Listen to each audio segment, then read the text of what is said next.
सभी शिक्षक भाइयों को मेरा नमस्कार। यह दीक्षा ऐप पर चल रही मॉड्यूल की ट्रेनिंग का एक प्रश्नोत्तरी है जिसका विषय है उपचारात्मक शिक्षण। चलिए समय बर्बाद न करते हुए इसको शुरू करते हैं।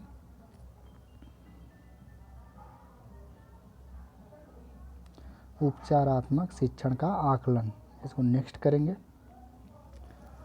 पहला प्रश्न आ गया हम लोगों के सामने। कक्षा में शैक्षिक तौर पर कमज़ोर बच्चों की मदद कैसे की जा सकती है? इसका सही जवाब है तीसरा। बच्चों को सत्र के दौरान ही उपचारात्मक शिक्षण की मदद से वे अवधारणाएं सिखाकर जहां बच्चे अटक रहे हों। सबमिट कर देंगे और इसको जारी रखे पर क्लिक करेंगे। तब अगला प्रश्न आ जाएगा हम लोगों का।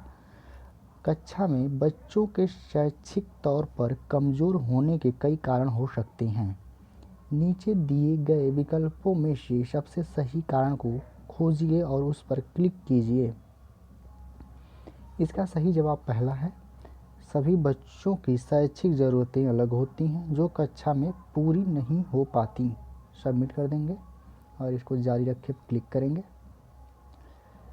तीसरा प्रश्न है, शेखर जी, चौथी कक्षा में करीब 10 बच्चे ऐसे हैं जिनकी बोलचाल की भाषा हिंदी नहीं है लेकिन पाठ्यक्रम की भाषा हिंदी है। इन बच्चों का सभी विषयों में प्रदर्शन खराब है। क्या आप बता सकते हैं कि इन बच्चों के प्रदर्शन में कैसे सुधार लाया जा सकता है? आप एक या एक से अधिक विकल्प चुन सकते हैं।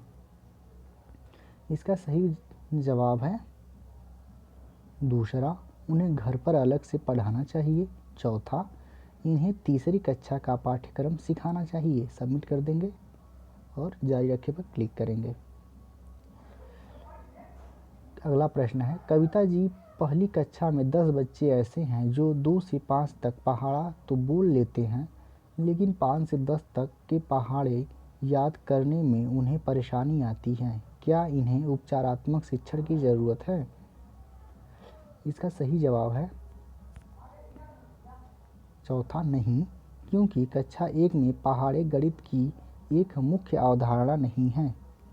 सबमिट कर देंगे। यह सबमिट नहीं हो रहा तो इसलिए हम एक और विकल्प चुन लेंगे और यह पुनः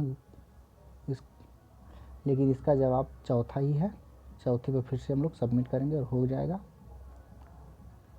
जारी रखे पर क्लिक करेंगे और अगला प्रश्न आएगा। अगला प्रश्न है, कार्तिक तीसरी कक्षा को पढ़ाते हैं। इनकी कक्षा में कई बच्चों को हिंदी के लेख, कहानियाँ इत्यादि पढ़कर मतलब समझ पाने में परेशानियाँ हो रही थीं। इस परेशानी की जड़ तक पहुँचने के लिए कार्तिक को किस तरह का आकलन करना चाहिए और क्यों? इसका सही जवाब है तीसरा, नैदानिक आकलन करना चाहिए। जारी रखे पर क्लिक करेंगे। अगला प्रश्न है, हरप्रीत जी ने अपनी 5वीं कक्षा के बच्चों की भाग न कर पाने की समस्या समझने के लिए एक प्रश्न पत्र तैयार किया है लेकिन वे इस प्रश्न पत्र को बेहतर बनाना चाहते हैं। इस प्रश्न पत्र को बेहतर बनाने के लिए आप उन्हें क्या सुझाव देंगे? प्रश्न पत्र है, देख लीजिए। इसका सही जवाब है पहला, इस प्रश्न पत्र में सवाल अलग अलग रूपों में दिए जाने चाहिए, जैसे चित्रों के रूप में या दो फिर ऐसे सवाल जो बच्चों के अनुभव से जुड़े हों। जारी रखें। अगला प्रश्न है, कविता की 8वीं कक्षा में 3 बच्चे हैं जो अंग्रेजी भाषा के शब्द जोड़कर पढ़ने की कोशिश तो करते हैं लेकिन उनके लिए किसी शब्द जोड़कर वाक्य पढ़ पाना बहुत मुश्किल होता है। इन बच्चों के साथ उपचारात्मक कक्षा के समय कविता किस शिक्षण तकनीकी का इस्तेमाल कर सकती है? आप एक या एक से अधिक विकल्प चुन सकते हैं। इसका सही जवाब है पहला, हर बच्चों को अलग अलग निर्देश देना। चौथा, सहकर्मी शिक्षण। सबमिट कर देंगे। ये गलत हो गया फिर से। इसका सही जवाब है पहला और तीसरा, चौथा नहीं है। सभी बच्चों को एक साथ निर्देश देना और पढ़ाना। ठीक है, इसको आप सबमिट कर देंगे, जारी रखे पर क्लिक करेंगे। श्रुति अपनी कक्षा में उपचारात्मक शिक्षण करना चाहती है। इसके लिए उन्हें बच्चों की समय तालिका में उपचारात्मक शिक्षण के लिए कुछ बदलाव किए हैं।